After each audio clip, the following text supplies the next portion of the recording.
cycle is a framework that specifies the steps involved in the development of software at each phase. Why do we need software development life cycle? With the exact life cycle model, the development of a software product would be in a systematic and disciplined manner. So there are some phases in SDLC. First one is requirement gathering and analysis. Second one is design. Third one is implementation or coding. Fourth one is testing. Fifth one is deployment, and after deployment there is an software process models. There are various software development lifecycle models defined and designed which are followed during the software development process.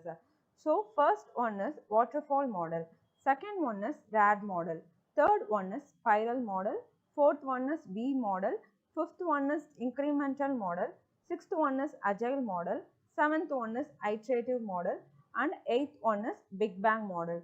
So these are the SDLC model. Let's see what is waterfall model. In this model, the outcome of one phase is the input for next phase. Development of the next phase starts once when the previous phase is complete. In this side, there are the phases which is in the waterfall model. Requirement analysis and specification is the first phase. Second one is design phase. Third one is implementation and unit testing. Fourth one is integration and system testing, and fifth one is operation and maintenance phase. So there are some advantages in waterfall model because it is a basic model and traditional model. First advantage is phases are processed and completed at one time. Works well for smaller project, and there is some disadvantages in waterfall model. First one is no working software is produced until late during the life cycle, cannot accommodate changing requirements, high amount of risk and uncertainty in the waterfall model.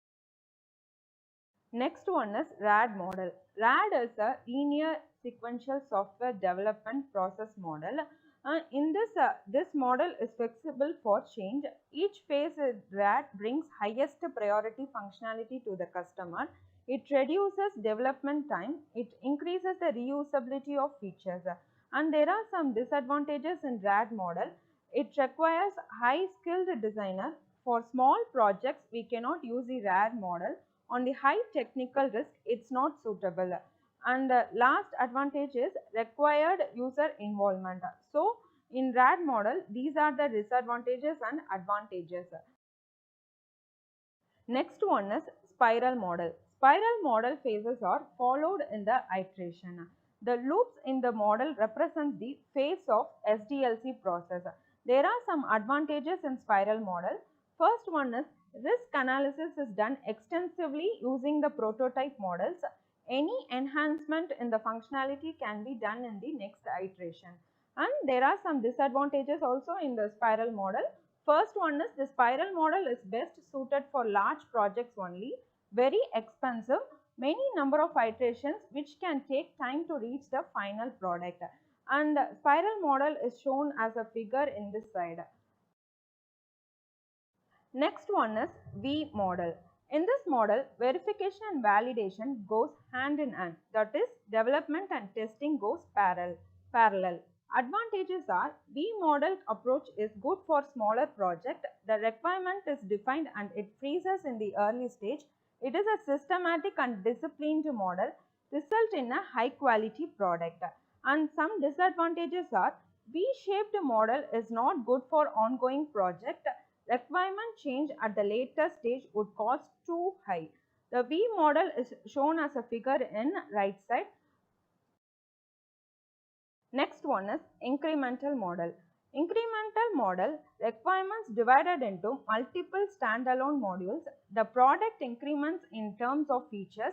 Once the iterations are completed, the final build holds all the features of the product. The advantages of increment model is errors are fixed easily, simply to manage risk because it handled during its iteration. The client gets important functionality early. And disadvantages of increment model are total cost is high, well-defined module interfaces are needed. Incremental model as shown as a figure in right side. Next one is Agile model. Agile model is a combination of iterative and incremental model. It is not developed as a complete product in one go. In Agile iterations are termed as sprints. Each sprint lasts for 2 to 4 weeks.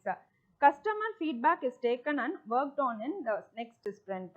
Testing is done in each sprint to minimize the risk of any failures. The advantages of Agile model is it allows more flexibility to adapt to the changes.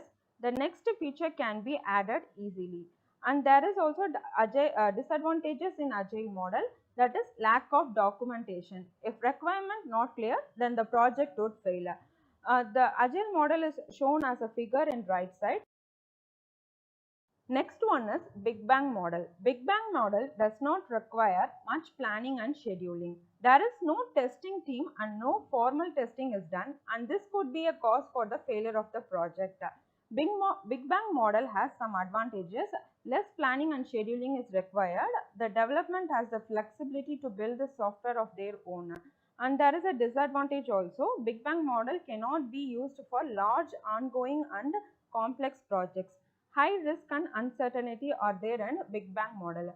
The right side shown figure is known as Big Bang model, which shows time and effort resource are given by the developer to build the software. Thank you.